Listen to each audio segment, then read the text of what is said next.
Hello everyone. आज हम बात करने वाले हैं ऑर्डर बाई क्लॉज के बारे में। ऑर्डर बाई माई में यूज़ होता है। तो चलिए देख लेते हैं ऑर्डर बाई का क्या यूज़ है और वो कहाँ पर यूज़ होता है। Order by clause select statement में यूज़ होगा। तो सिलेक्ट स्टेटमेंट से जो भी रिज़ल्ट आपके स्क्रीन पर प्रिंट होता है उसको एक पर्टिकुलर ऑर्डर में प्रिंट करने के लिए हम यूज़ करते हैं ऑर्डर बाई क्लॉज का। So the SQL order by clause is used to sort the records in the result for a select statement. That means select statement से जो result आएगा उसमें किसी पर्टिकुलर कॉलम से हम यदि सॉर्ट करना चाहते हैं रिजल्ट को तब हम ऑर्डर बाई का यूज़ करेंगे। तो ऑर्डर बाई आपका कहाँ पर यूज़ होता है? तो आप देखेंगे सिलेक्ट स्टेटमेंट में फ्रॉम आता है, देन वेयर आता है, देन ग्रुप बाई, हैविंग और लास्ट में आपका आता है ऑर्डर बाई। ऑर्डर बाई को आप सबसे लास्ट में यहाँ पर यूज़ कर सकते हैं। इसका सिंटैक्स क्या है? इसका सिंटैक्स है आपको लिखना पड़ता है ऑर्डर बाई, देन किस कॉलम से आपको ऑर्डर बाई करना है, मतलब किस कॉलम से रिज़ल्ट को शॉर्ट करना है। यदि मुझे मोर देन वन कॉलम से शॉर्ट करना है रिज़ल्ट तो मैं कॉलम 1, कॉलम 2 कॉमा करके दे सकता हूँ। साथ ही किसी पर्टिकुलर कॉलम को मैं असेंडिंग या डिसेंडिंग में भी शॉर्ट कर सकता हूँ। असेंडिंग ऑर्डर में शॉर्ट करने के लिए मैं ASC का यूज़ करूँगा और डिसेंडिंग ऑर्डर में शॉर्ट करने के लिए मैं DESC का यूज़ करूँगा। असेंडिंग डिफ़ॉल्ट रहता है। यदि मैं किसी रिकॉर्ड को ऑर्डर बाई करता हूँ, किसी रिकॉर्ड्स को किसी टेबल में ऑर्डर बाई करता हूँ तो बाय डिफ़ॉल्ट वो असेंडिंग ऑर्डर में आते हैं। यदि मुझे उसका ऑर्डर चेंज करना है, डिसेंडिंग करना है, तब मैं DESC दे सकता हूँ।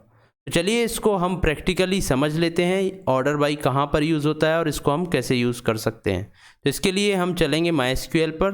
तो यहाँ MySQL पर हम आ चुके हैं। यहाँ पर मैंने एक EMP टेबल बनाई है, तो आपको EMP टेबल सबसे पहले दिखा देता हूँ। एक EMP टेबल है जिसमें मैंने नेम लिया है, डेट ऑफ जॉइनिंग है, डिपार्टमेंट है और सैलरी है। इसमें सारे रिकॉर्ड्स भी आपको प्रिंट करके दिखा देता हूँ। तो ये सारे यहाँ पर रिकॉर्ड्स हैं। अब यहाँ पर यदि मैं चाहता हूँ किसी पर्टिकुलर कॉलम से शॉर्ट होकर आए, शॉर्ट का मतलब है असेंडिंग या डिसेंडिंग ऑर्डर में आए, तो आप देखेंगे यदि मैं चाहता हूँ कि नेम यहाँ पर शॉर्ट होकर आए, पहले J है, फिर D है, R है, A है, I, A, दैट मीन्स ये रैंडम ऑर्डर में यहाँ पर दिए हुए हैं। यदि मैं चाहता हूँ पहले A नेम आए, फिर B वाले, फिर C, D, इस हिसाब से डिक्शनरी ऑर्डर में आए, दैट मीन्स पहले A, B और ये असेंडिंग ऑर्डर में Z तक नेम आए। तो इसके लिए मुझे क्या करना पड़ेगा? इसके लिए मैं select star from EMP table. अब वेयर मैं यहाँ पर क्लॉज यूज़ नहीं करूँगा क्योंकि मुझे कोई कंडीशन नहीं देना है, सारी टेबल को ही सॉर्ट करना है। उसके बाद ग्रुप बाई और हैविंग आते हैं। ग्रुप बाई और हैविंग भी मुझे यहाँ पर यूज़ नहीं करना है, तो मैं डायरेक्टली यूज़ करूँगा ऑर्डर बाई का। ऑर्डर बाई मुझे किस कॉलम से करना है? यहाँ पर नेम कॉलम से। मैं यहाँ नेम दूंगा, देन सेमी कॉलन से मेरी कमांड एंड हो जाएगी। इसको जैसे ही मैं एंटर करूँगा आप देखेंगे अब मेरे जो नेम हैं, पहले मेरे नेम ऐसे आ रहे थे, अब मेरे नेम ADIJR तो एक ऑर्डर में आ रहे हैं। कौन सा ऑर्डर है ये? असेंडिंग ऑर्डर है। बाय डिफ़ॉल्ट जो भी मेरा डेटा आता है वो असेंडिंग ऑर्डर में रहता है। इस ऑर्डर को मैं चेंज कर सकता हूँ। इसको चेंज करने के लिए मुझे करना पड़ेगा सिलेक्ट स्टार, सेम चीज़ मैं यहाँ पर निकाल रहा हूँ, नेम DESC मैं यहाँ पर दे दूँगा। ये डिसेंडिंग ऑर्डर में आ जाएंगे, पहले R आएगा, J और लास्ट में A वाले नेम्स आएंगे। बाय डिफ़ॉल्ट आप देखेंगे बाय डिफ़ॉल्ट मैं यदि यहाँ पर कुछ नहीं देता हूँ इसका मतलब रहता है ASC। यहाँ पर मैं ASC दे भी सकता हूँ असेंडिंग के लिए, या फिर इसको ब्लैंक भी छोड़ सकता हूँ, यहाँ कुछ नहीं दूंगा। तो ASC देने पर ये असेंडिंग ऑर्डर में आएगा। अब यहाँ पर मैं मोर देन वन कॉलम्स का यूज़ कर सकता हूँ। यदि मुझे डिपार्टमेंट ID और सैलरी से शॉर्ट करना है तब मैं क्या करूँगा? सिलेक्ट स्टार, मैं इस बार एक ही लाइन में कमांड लिखता हूँ, फ्रॉम EMP। आप एक लाइन में भी कमांड लिख सकते हैं, मोर देन वन लाइन में भी लिख सकते हैं, कोई प्रॉब्लम नहीं होती है। Select star from EMP। Where मैं यहाँ यूज़ नहीं करूँगा, ग्रुप बाई और हैविंग का भी मुझे यूज़ नहीं करना है, मैं डायरेक्टली यूज़ करूँगा ऑर्डर बाई और यहाँ पर यूज़ करूँगा डेप अंडरस्कोर ID। सेमीकोलन। सो ये डिपार्टमेंट आईडी से असेंडिंग ऑर्डर में, जो कि डिफ़ॉल्ट है असेंडिंग ऑर्डर में, यहाँ पर शॉर्ट हो गए हैं। अब मैं चाहता हूँ डिपार्टमेंट के अंदर जो सैलरी है, जैसे डिपार्टमेंट 1 के अंदर ये जो सैलरी है आप देखेंगे पहले 50,000 आ रहा है, फिर 26,000, फिर 60,000। दैट मीन्स एक डिपार्टमेंट के अंदर ये पर्टिकुलर सैलरीज भी ऑर्डर में नहीं है। ऐसे ही सेम D2 के अंदर भी जो भी सैलरी है ये भी पर्टिकुलर ऑर्डर में नहीं है। पहले 40,000 आता है, फिर 60,000 आ रहा है, फिर 55,000 आ रहा है। तो मैं चाहता हूँ किसी पर्टिकुलर डिपार्टमेंट के अंदर जो भी सैलरीज हैं वो भी एक पर्टिकुलर ऑर्डर में हो। तब मुझे यहाँ पर क्या यूज़ करना पड़ेगा, मुझे ऑर्डर बाई 2 कॉलम से करना है। पहले डिपार्टमेंट, उस डिपार्टमेंट के अंदर जो भी सैलरीज हैं उसको फिर से ऑर्डर करना है। जैसे ही मैं एंटर करूँगा आप देखेंगे कि डिपार्टमेंट एक कॉलम था, डिपार्टमेंट आईडी, जो कि असेंडिंग ऑर्डर में था। अब एक पर्टिकुलर डिपार्टमेंट के अंदर जो सैलरीज हैं वो भी असेंडिंग ऑर्डर में हो गई हैं। पहले 26,000 आया, फिर 50,000, फिर 60,000। पहले क्या आ रहा था, 50,000, 26,000 और 60,000। सो आप देखेंगे कि मैं यदि 2 कॉलम देता हूं या 2 से ज़्यादा कॉलम देता हूं तो पर्टिकुलर फर्स्ट कॉलम पहले सॉर्ट होगा, फिर उस फर्स्ट कॉलम के अंदर जो सिमिलर वैल्यूज़ रहेंगी उसके अंदर सेकेंड कॉलम सॉर्ट होगा। इस तरीके से यदि मैं कोई और कॉलम देता हूं यहाँ पर तो उसके बाद पर्टिकुलर सेम सैलरीज के लिए सेम डिपार्टमेंट में नेक्स्ट कॉलम सॉर्ट होगा। अच्छा, अब यदि मैं चाहता हूँ कि डिपार्टमेंट आईडी जो है वो असेंडिंग ऑर्डर में आ रहा था, उसके अंदर सैलरी जो है वो डिसेंडिंग ऑर्डर में आए, तो सैलरी को मैं डिसेंडिंग ऑर्डर कर दूंगा यहाँ पर। तो आप देखेंगे कि जो मेरा डिपार्टमेंट था वो डिफ़ॉल्ट असेंडिंग ऑर्डर में आ रहा था और जो मेरी सैलरीज़ हैं वो उसके अंदर डिसेंडिंग ऑर्डर में आ गई है। जैसे D1 के अंदर जो सैलरीज़ हैं यहाँ पर वो 60,000, 50,000, 26,000, दैट मीन्स डिक्रीजिंग ऑर्डर में यहाँ पर आ गई है। अगर मैं चाहता हूं कि डिपार्टमेंट भी डिक्रीजिंग ऑर्डर में आए, डिसेंडिंग ऑर्डर में आए, सो मैं यहाँ पर DESC कर दूंगा।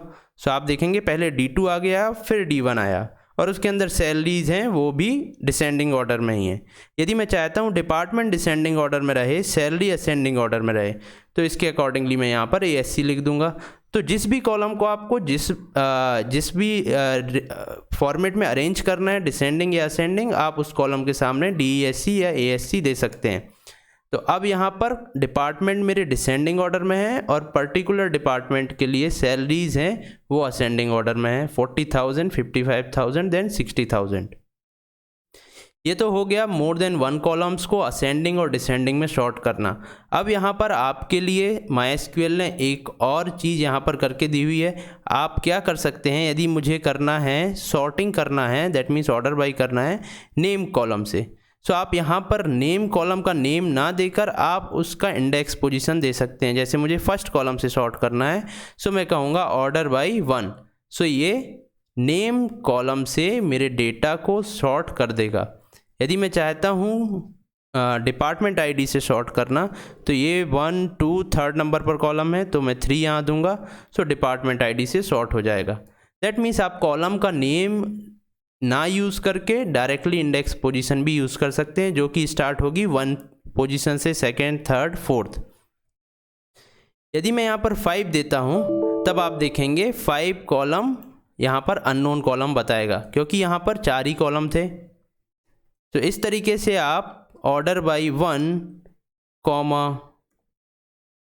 2 DESC, that means order by column 1 होगा असेंडिंग ऑर्डर में, कॉलम 2 होगा डिसेंडिंग ऑर्डर में। सो इस तरीके से आप 1 को असेंडिंग में और सेम नेम के लिए जो भी डेट ऑफ ज्वाइनिंग रहेगी वो डिसेंडिंग ऑर्डर में हो जाएगी। तो इस तरीके से आप इसको यूज़ कर सकते हैं। मैंने एक और क्वेरी यहाँ पर लिखी थी जिसमें डिपार्टमेंट आईडी को डिसेंडिंग में और सैलरी को असेंडिंग में लिखा था। सो डिपार्टमेंट आईडी एक बार आपको ये भी रन करके दिखा देता हूँ। तो इस तरीके से रिज़ल्ट आ रहा था।